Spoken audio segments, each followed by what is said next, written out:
Bonjour à tous, je suis Clémentine du blog Le Pain et le Beurre. Aujourd'hui, notre article est sur comment faire des économies. Nous avons décidé de mettre à votre disposition des astuces et idées que nous avons utilisées nous-mêmes pour faire des économies. Elles n'ont pas pour but de vous frustrer, mais au contraire de vous motiver et de vous aider à atteindre les objectifs qui vous tiennent vraiment à cœur. On sait que chacun a des envies différentes pour dépenser son argent. Pour certains, ce seront des voyages lointains chaque année, pour d'autres, ce seront des week-ends à la mer ou encore un loisir peut-être un peu coûteux comme l'équitation. L'idée, c'est de penser à votre objectif et ainsi il sera beaucoup plus facile de faire les économies nécessaires. Allez, on commence. La première astuce, c'est renégocier votre assurance maison ou voiture chaque année.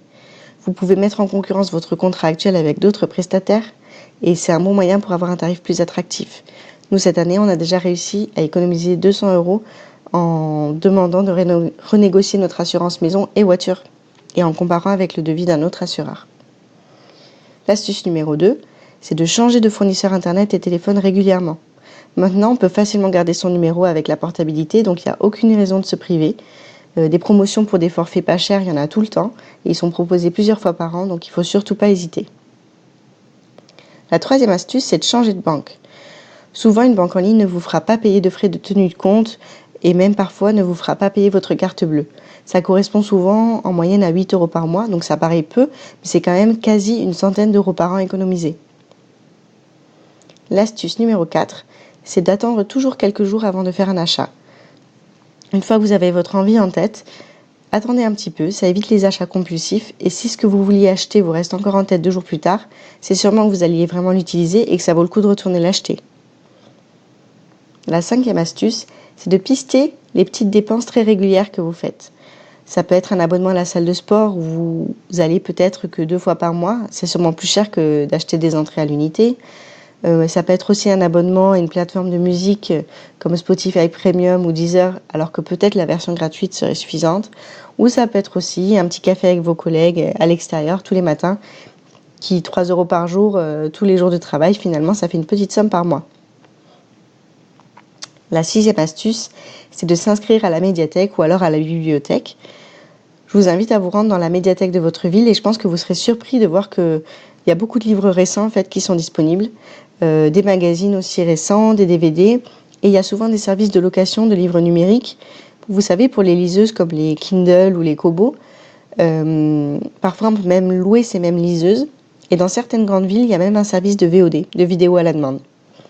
Bon alors, forcément, c'est à privilégier surtout pour les livres que vous ne voulez lire qu'une fois, pas pour ceux que vous voulez conserver et que vous préférez acheter. L'astuce numéro 7, c'est d'apporter son repas le midi au bureau. En effet, si vous mangez souvent dehors et que vous faites le compte de ce que ça vous coûte par mois, je pense que vous constaterez que c'est une économie facile de se préparer sa lunchbox pour le midi. Même si c'est 1 ou 2 fois par semaine au début, vous verrez que c'est un petit peu plus facile à chaque semaine et peut-être ça vous encouragera à le faire plus souvent. La 8e astuce, c'est pour chaque objet ou vêtement que vous achetez, en vendre un et même privilégier le marché de l'occasion. Par exemple, si vous avez envie d'un meuble, imaginons un meuble Ikea, vous verrez que sur le Bon Coin, sûrement, il y a quelqu'un dans votre ville qui le vend. Pour la décoration, c'est pareil. Et pour les vêtements, vous connaissez sûrement les sites de type Vinted où vous pouvez acheter des vêtements parfois neufs, même avec leur étiquette encore dessus. Ça vaut vraiment le coup. La 9e astuce, c'est de mettre un petit peu de côté chaque mois. Ce qu'on vous suggère, en fait, c'est en début de mois, quand vous recevez votre paye, vous mettez en place un virement automatique vers votre compte épargne, comme votre livret A, d'une petite somme d'argent, même quelques dizaines d'euros. Comme c'est une petite somme, ça ne va pas vous manquer chaque mois. C'est automatique, alors vous n'y penserez pas. Et mine de rien, à la fin de l'année, vous aurez économisé plusieurs centaines d'euros. Enfin, la 10e astuce, c'est de prévoir vos repas chaque semaine.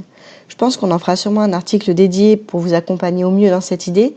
Mais l'idée, en gros, c'est de se dire que si vous savez quel repas vous avez prévu dans la semaine à venir, vous ferez moins de courses parce que vous ferez juste les courses dont vous avez besoin et au final, vous gâcherez moins de nourriture.